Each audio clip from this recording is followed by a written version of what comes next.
Aleluia.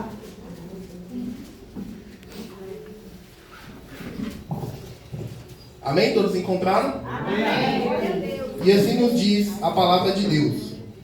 Portanto, também nós, visto que temos a rodear-nos tão grande nuvem de testemunhas, desembaraçando-nos de todo o peso e do pecado que tenazmente nos assedia, corramos com perseverança a carreira que nos está proposta, olhando firmemente para o autor e consumador da fé, Jesus, o qual, em troca da alegria que lhe estava proposta, suportou a cruz, não fazendo caso da ignomínia, e está assentado à destra do trono de Deus.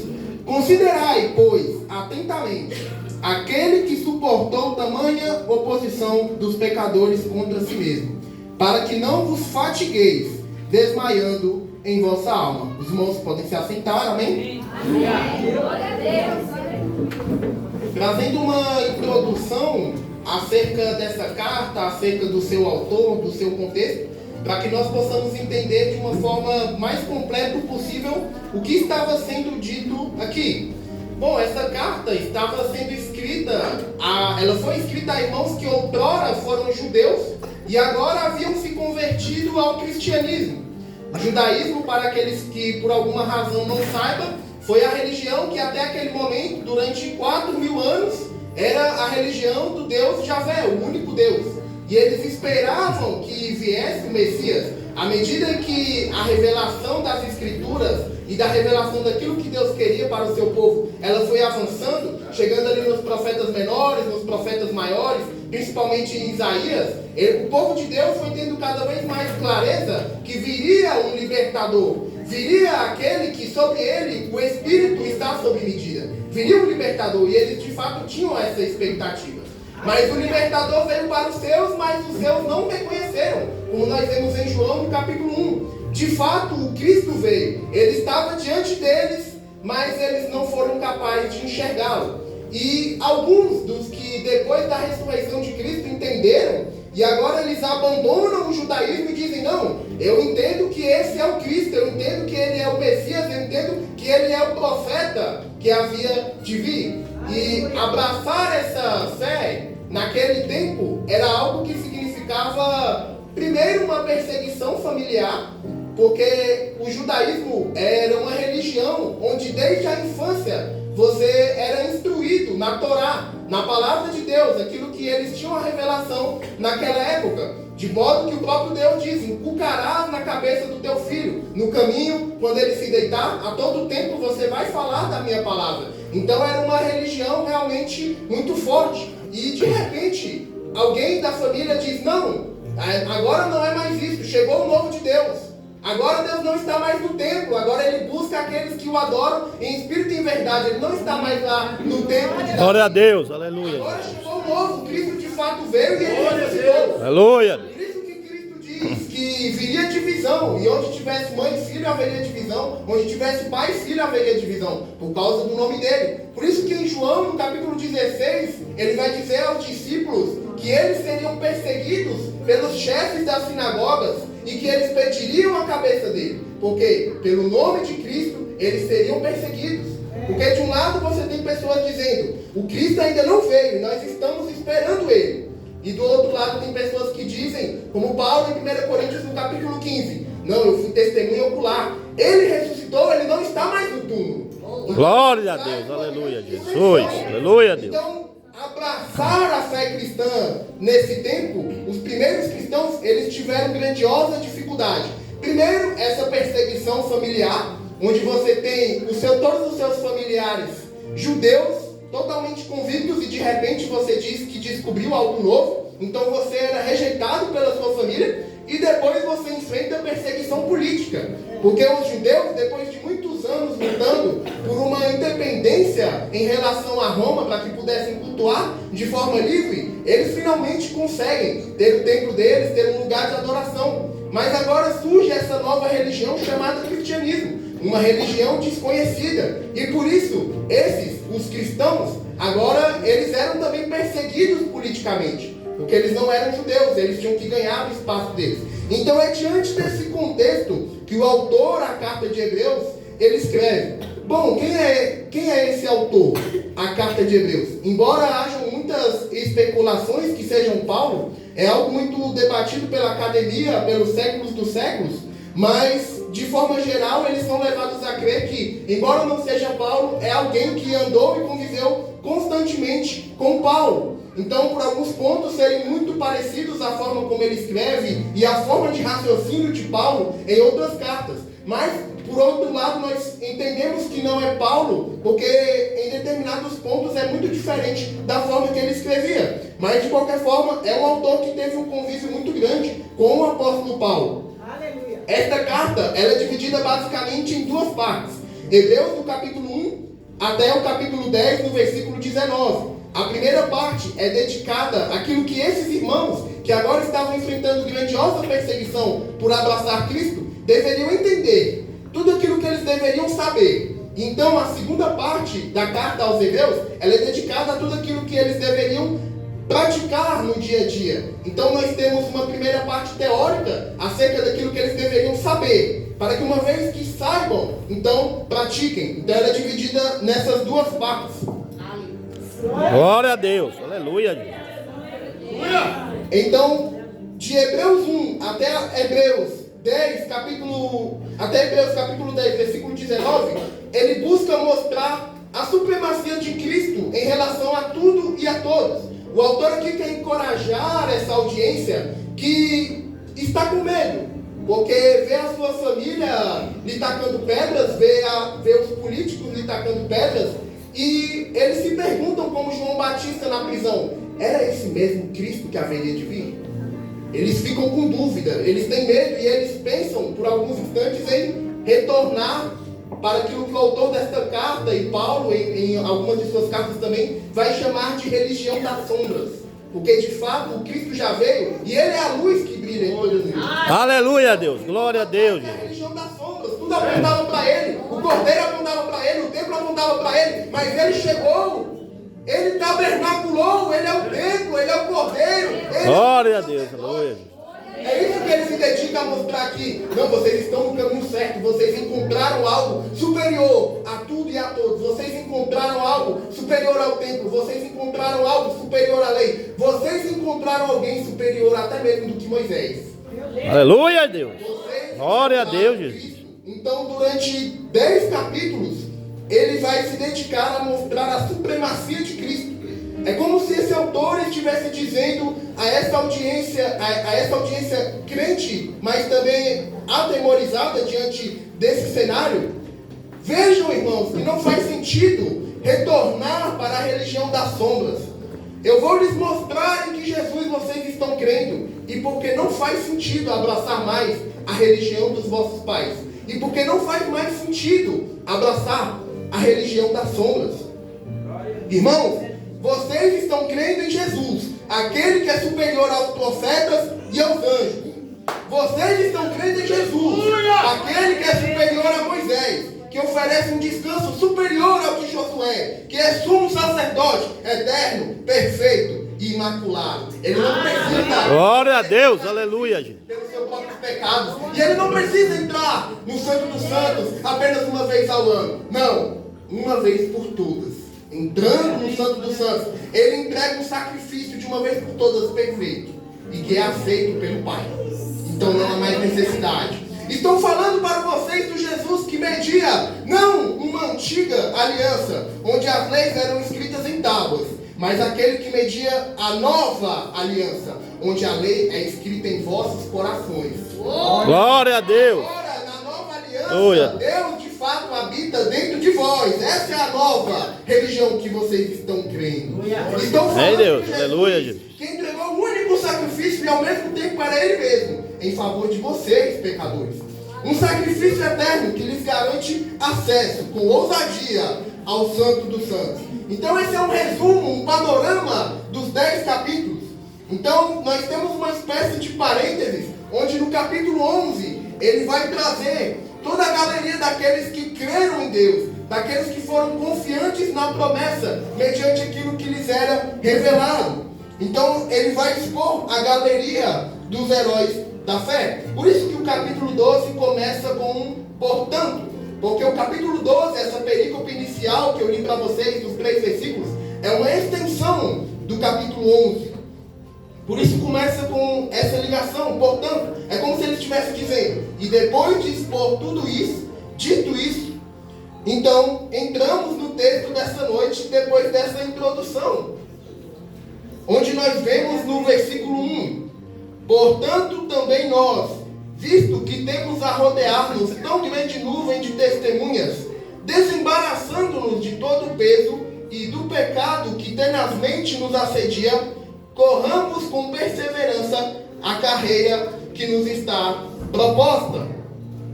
Glória a Deus. Glória a Deus. Glória a Deus. Agora eu quero transportar a sua mente, para ilustrar esse primeiro versículo, para um estádio de futebol lotado, em um dia de um grandioso campeonato, como por exemplo uma Copa do Mundo, um final de um grandioso campeonato inglês. Ali estão dezenas de milhares de pessoas naqueles lugares, com suas famílias e amigos, prontos para ver os jogadores entrando em campo. Ao mesmo tempo, aquilo está sendo transmitido por todos os lugares daquele país e a depender do evento, do mundo todo. Então, aquele jogador que entrou naquele campo tantas vezes, vazio, sem ninguém, agora ele está ali naquele corredor, aquele momento, poucos segundos antes do que nós vemos os jogadores na televisão, aquele pequeno corredor. E naquele momento, quando aquele jogador, ele ouve as vozes todas juntas das pessoas ali naquele lugar, ele vê os holofotes, ele vê as luzes. Então, dentro daquele jogador, surge um ímpeto que nunca surgiria numa quinta-feira, onde ele estava apenas treinando. E de repente, aquele jogador vê surgir dentro de si uma disposição de dar tudo o que ele tem para vencer aquele jogo. De repente, ele se sente totalmente motivado, como nunca antes imaginaria. Ele dribla como ninguém, ele vê disposição de correr como nunca antes. Quando o fôlego dele parece que vai acabar, de algum lugar que ele não sabe de onde vem, ele sente mais fôlego chegar, e ele faz a assistência, ele toca pro gol, e ele tem naquela noite uma energia inexplicável. É aquilo que nós chamamos da vantagem de jogar em casa, porque de fato o estado de espírito do jogador é muitíssimo elevado, e ele tem uma energia, uma disposição muitíssimo maior do que em qualquer outro dia de apenas treino. Da mesma forma, irmãos, o que o autor de Hebreus tem em mente aqui, com esse capítulo, são as maratonas do século I, que da mesma forma era assistido por toda Roma, ele de alguma forma, tudo parava para que aquelas pessoas fossem ter aquele momento de entretenimento. E aquele estádio lotado, e ali você tinha os corredores, e todos parados, prontos para ver quem seria o vencedor.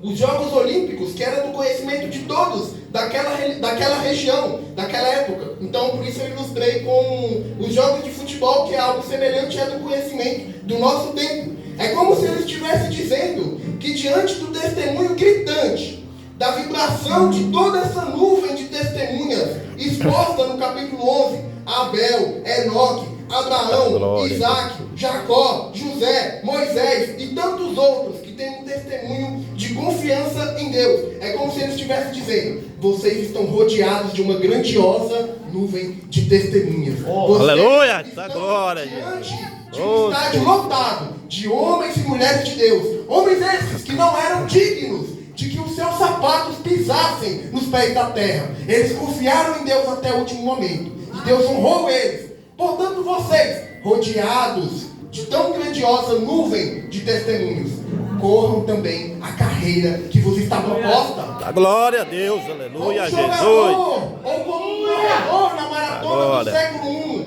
diante de grandiosa testemunha, nuvem de testemunhas, ou seja, são muitos incontáveis ao decorrer da história, que confiaram em Deus, mesmo quando seus familiares, mesmo quando a cultura, mesmo quando os governantes tentaram pará-los. Eles confiaram em Deus até o último momento. Então ele está dizendo: Deus, aleluia, a Deus. audiência cansada, confie em Deus. Corra a carreira que está proposta. Glória a Deus, aleluia, Deus. Honra e glória do teu nome, Espírito Santo. Quando as suas Glória a pernas quiserem parar, veja as suas pernas correndo como nunca antes. rumo ao alvo. Não pare. Há uma grandiosa nuvem de testemunhas.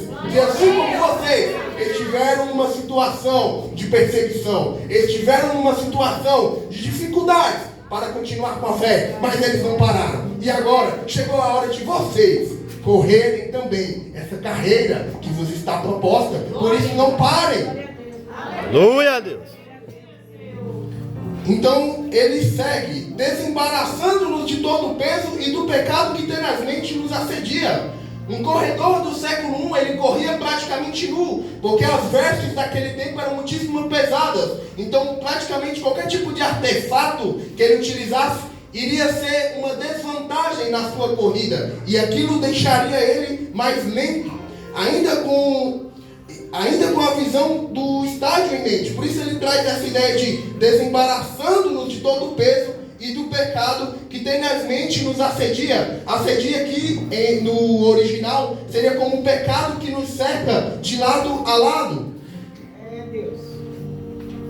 E qual pecado em específico ele estaria dizendo aqui? Qual pecado em específico esse autor quer dizer quando ele diz: vamos nos desembaraçar desse pecado que tenazmente nos assedia? É o que estou falando para vocês. Ele está tentando despertar no coração dessa audiência fé. Logo, esse pecado era a incredulidade. Então ele está dizendo: corram e se desembaraçem de todo o peso, de todo o pecado. Qual pecado? Incredulidade. Tire toda a descrença, tire toda a falta de fé da sua jornada espiritual. Aleluia, glória a Deus. Aleluia Aleluia a Deus. Glória. Aleluia a Jesus. Para que você possa continuar avançando. A glória. A incredulidade, ela é um peso na jornada celestial. A incredulidade, ela deixa Aleluia, a Jesus. corrida pesada. Então, desembarace-se desse pecado que te assedia de lado a lado. Tire toda a falta de fé das suas vestes espirituais. E agora trazendo aplicações para o nosso dia de hoje, a respeito dessa ilustração do estádio que eu fiz para vocês, e conectando com o que ele diz a respeito da grandiosa nuvem de testemunhas que nos arrodeia. Bom, do que adianta ter uma grandiosa nuvem de testemunhas que o próprio Deus preparou para rodear-nos, se você não os conhece, se você não conhece as histórias de fé, que despertam fé no coração do cristão, que tenha mesmo a fé pequena, no tamanho de um grão de mostarda? É impossível não ler a história de um homem de Deus como Moisés e não ver o seu coração arder em chamas, crendo que mesmo quando todas as circunstâncias estão contra o homem de Deus, Deus fará acontecer. Eita glória, aleluia a Deus. E se for necessário, Ele fará acontecer com o dedo do inimigo. Deus é tão Eita glória. Olha, aleluia, Jesus. Olha. Que quando é necessário, Deus faz Faraó trabalhar para o reino de Deus. Aleluia, Jesus. A Deus glória. olha para Ciro, que é um inimigo do povo de Deus, e diz: Ciro é ungido. Todos estão debaixo do controle dele. Então, esse é um estímulo para que você conheça as histórias do Antigo Testamento e enche o seu coração de fé. Decore os textos da Bíblia, decore as histórias da Bíblia. Saiba de cor e salteado a história de Davi, saiba de cor e salteado a história de Moisés, saiba a história de Abraão, saiba a história dos patriarcas. Por quê, Juan? Eu ser o melhor de todos, para eu chegar e dar aula para todo mundo onde eu passar? Não, para no dia mal, para no dia quando você não quiser mais vir para a igreja, para no dia onde você não quiser mais orar, para no dia que o teu azeite espiritual estiver pouco, você se lembrar, você se recordar: Deus é grandioso. Deus foi na vida de Moisés, Glória a Deus. Deus foi na vida de Glória a Josué, e Ele será na minha vida também. Eu Glória a vou Deus, me em nome de embaraçar Jesus. da incredulidade. Eu não vou deixar Satanás entrar na minha mente. Eu não vou deixar Satanás tirar o meu ímpeto de orar. Eu não vou deixar Satanás tirar o meu ímpeto de evangelizar. Eu não vou deixar Satanás enterrar meus dons e talentos. Eu vou correr a corrida que está proposta. Aleluia a Deus. Glória a Deus. Aquela Não tem o teu nuvem nome, de Jesus. testemunhas. E Ele será comigo também, porque Ele é o mesmo ontem, hoje e o será para sempre. Glória a Deus, igreja. Glória a Deus. Aleluia.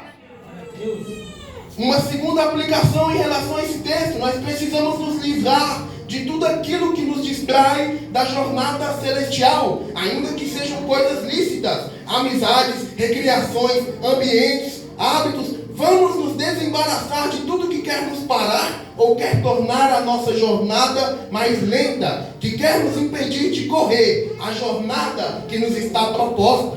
Já existe uma jornada para cada um de nós aqui trilhar. Em Efésios, no capítulo 2, no versículo 10, vai dizer que existem boas obras preparadas de antemão. Ou seja, antes de você nascer, já tem coisas preparadas para você trilhar. Aleluia, glória a Deus. Mas o tempo em que você vai trilhar essas coisas vai depender de você, do quanto você se dispôs a tirar todo o peso e correr na velocidade que Deus quer que você corra. Ou seja, vai depender de você tirar todo o peso da incredulidade, de amizades, ambientes que de alguma forma tentem diminuir a sua fé. Vai depender de você abafar todas essas coisas e trazer ao seu coração aquilo que é do céu. Como o apóstolo Paulo vai dizer em Colossenses, pensar nas coisas que são dos céus e não nas que são da terra. Portanto, como eu já disse agora há pouco, encha a sua mente do céu. Aleluia, glória a Deus. Encha a sua mente com a história dos homens e mulheres de Deus. Encha a sua mente com essas coisas. Pense nessas coisas, irmão. Se você ficar com a sua mente pensando na crise econômica, na crise financeira, na minha vida, minha saúde não está tão bem assim, meu carro está tão velhinho, nunca mais eu troquei ele, esse meu emprego que eu estou nunca mais aumentou meu salário. Se você ficar só pensando nessas coisas pequenas, você vai se ver daqui a pouco totalmente embaraçado pelos seus problemas. Mas quando você entra no livro sagrado, Deus transporta a sua mente para a história dos grandes homens e mulheres de Deus. Glória a Deus, aleluia, Jesus. Os problemas, eles são pequenos. Eles não são nada diante da grandiosidade de Deus. Corramos com perseverança a corrida que nos está proposta. A ideia de perseverança aqui é correr sem reclamar, é correr vibrando, exultando, é perseverar com energia. Não é aquela pessoa que vem para a igreja, meu Deus, estou aqui na tua casa, mas está naquela disposição, está com vontade de que acaba logo, de que termina logo. Não, é correr com perseverança. É orar alegre, é orar contente, é evangelizar contente. Glória a Deus, aleluia. Sabendo que há um Deus no céu, que há de nos recompensar por todas as coisas. Aleluia, Jesus. No versículo 2, olhando firmemente para o autor e consumador da fé, Jesus, o qual em troca da alegria que lhe estava proposta, suportou a cruz, não fazendo caso da ignomínia, e está assentado à destra do trono de Deus. Irmãos, depois do autor desta carta usar todos os melhores exemplos que ele poderia usar no capítulo 11, agora ele atinge aqui o auge e ele usa o maior exemplo de todos, o próprio Cristo. Então ele está dizendo, veja que Cristo também tinha uma jornada que ele precisava trilhar. Veja que Cristo precisou passar pelo deserto. Veja que Cristo precisou ser batizado no Rio Jordão. Veja que Cristo precisou ser humilhado pelos da sua casa espiritual. O povo dele, o Deus que estava lá nos céus e contemplava o seu povo adorando, de repente ele encarnou e o povo olhou para ele e falou, você é um menino, você só tem 30 anos, quem é você para nos ensinar? Tudo isso estava na jornada dele, mas ele não levou em conta a ignomínia. O que quer dizer essa palavra difícil? O sofrimento que lhe estava proposto. Ele não levou em conta o cálice da ira de Deus que ele haveria de beber por mim e por você. E ele foi até o final da jornada. Então ele está colocando Cristo aqui e dizendo, veja, o nosso Senhor também correu até o fim a jornada que lhe estava proposta. Então ele diz, olhando firmemente para o autor e consumador da fé, Jesus. Então você tem como estímulo sonoro, como estímulo visual, a grandiosa nuvem de testemunhas. Mas você também tem um estímulo visual maior de todos, olhando para Jesus. Quando você olha para esse testemunho grandioso, quando você olha para esse Cristo vitorioso em um momento que para os homens era de derrota, a sua fé, ela é aquecida, totalmente restaurada. Aleluia a Deus, glória a Deus, santo é o teu nome, Jesus. Olhando para o autor da nossa fé. Aleluia. Olhe para Cristo, irmãos. Mesmo diante das perseguições e dificuldades, o que lhes fará perseverar é olhar para aquele que vos chamou, o autor e consumador da vossa fé, Jesus. E é isso que eu quero lhes dizer também. Ainda que em determinados momentos você queira entregar o cargo, você queira desistir da igreja, você queira abandonar sua vida espiritual, você quer largar tudo, só você e Deus sabe. Às vezes no íntimo do teu pensamento tu pensa, às vezes tu não diz pro teu cônjuge, às vezes tu não diz pro teu amigo, mas quando tu deita a cabeça no travesseiro, aí é quando vem os pensamentos. E você pensa, poxa, já estou tanto tempo nessa e eu não estou vendo mais sentido, eu quero desistir, eu quero abandonar. Eu não quero mais falar desse assunto de Bíblia, desse assunto de Deus. E eu vou deixar isso para lá. Eu vou agir como a mulher de Jó e falar, abandona esse teu Deus e morre.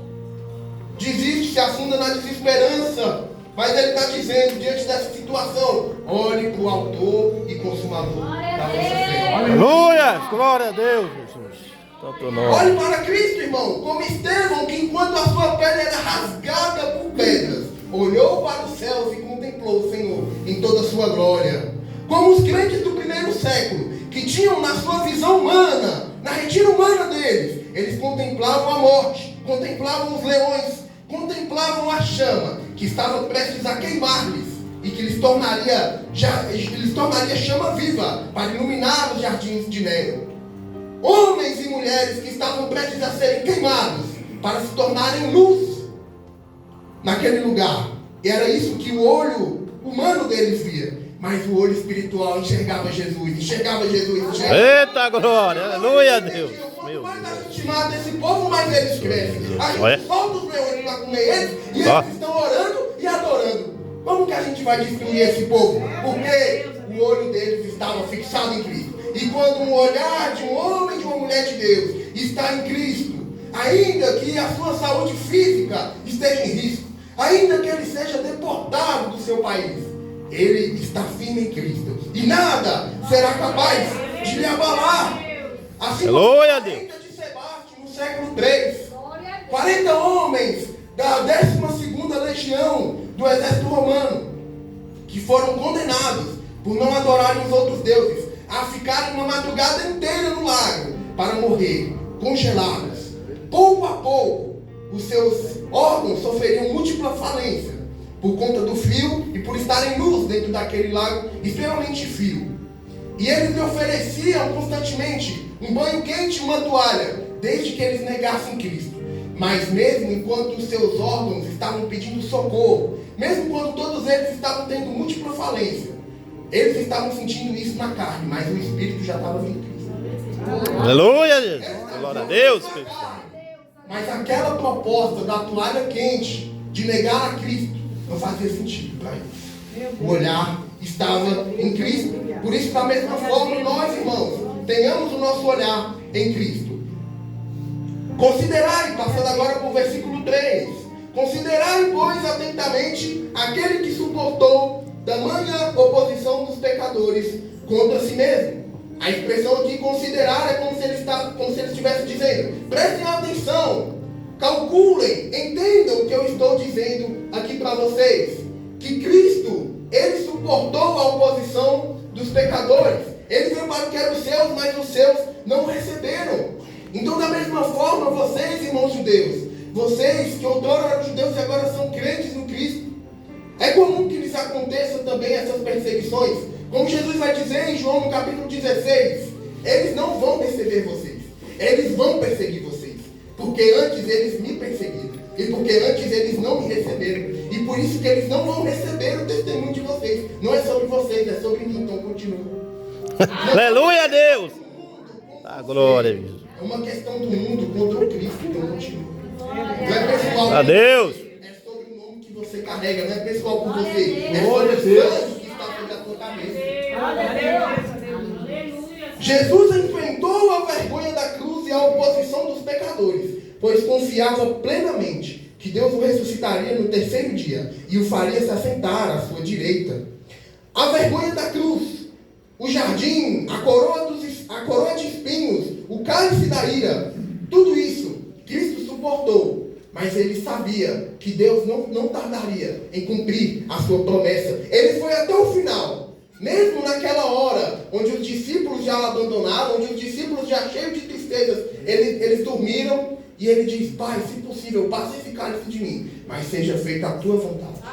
Esse que perseguiu até o final, esse é o autor e consumador da nossa fé. Esse é aquele que é superior a Moisés, esse é aquele que é superior a Arão, esse é aquele que é superior superior ao tabernáculo, esse é aquele que é superior aos patriarcas, esse é aquele que é superior a Josué. Porque Josué levou o povo para uma terra prometida. Glória a Deus. Aleluia, Jesus. Para nos tirar do Egito e nos levar para a terra prometida espiritual, onde nós estaremos eternamente. Amém, Jesus. Ele é superior a todos esses.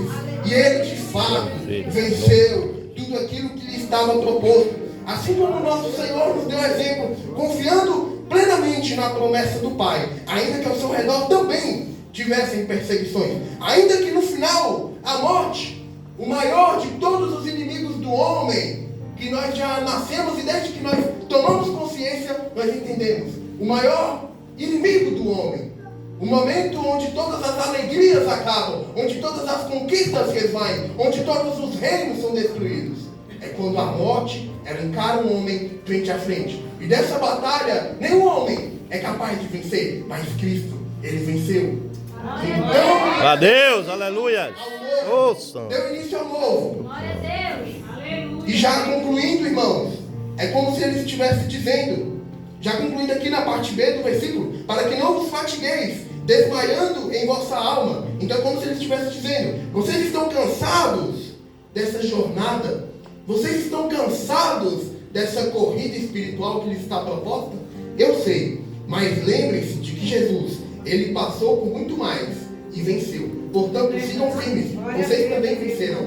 Glória a Deus, aleluia, Jesus. Amém. E agora, irmãos, chegando no fim desta pregação, se você que está cansado de lutar contra a carne, o diabo e o mundo, os três inimigos, os três maiores inimigos do crente, você que por alguma razão esteja cansado de congregar, você que por alguma razão esteja cansado de depositar a sua fé no Deus Javé, o Deus Criador de todas as coisas, você que por acaso esteja cansado dos arranhões que a jornada, que nós bem sabemos que é estreita, como vemos em Mateus no capítulo 7, os arranhões que causam, quando você está passando por um lugar estreito, vai ter arranhões, você vai se ferir.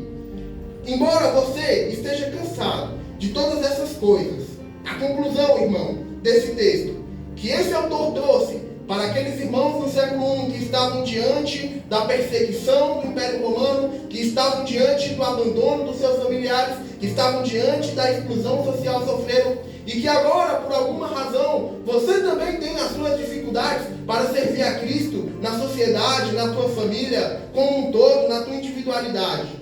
Que você olhe para Jesus.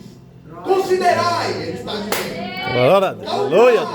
Da glória. Entendam. Aleluia, Jesus. É isso que ele está expondo aqui. Entendam, eu sei que está difícil. Eu sei que os arranhões da jornada estão doendo. Eu sei, corredor, que os seus tendões já estão doendo. Eu sei que já estão pedindo para você parar. Mas não pare, olhe para Jesus. Olhe para Jesus. Glória a Deus, aleluia, A Jesus. corrida vale a pena. Mesmo com os arranhões vale a pena. Aleluia, Mesmo com Jesus. as dores vale a pena. Em Deus, santo é o teu Que nome. você é louco. Exaltado é o Que teu você nome, é glorificado é o teu nome. Se Espírito você é só mais um Santo. crente, coitado. Vale a pena, vale a pena, vale a pena, vale a pena. Eita glória, aleluia, Jesus. Vale a pena seguir esse Deus, mesmo diante de qualquer tribulação que possa te acontecer. Pode ser ruim, pode ser cansativo, pode ser doloroso estar nessa jornada, mas nós não conseguimos mais viver sem Ele. Ele é o amado das nossas almas.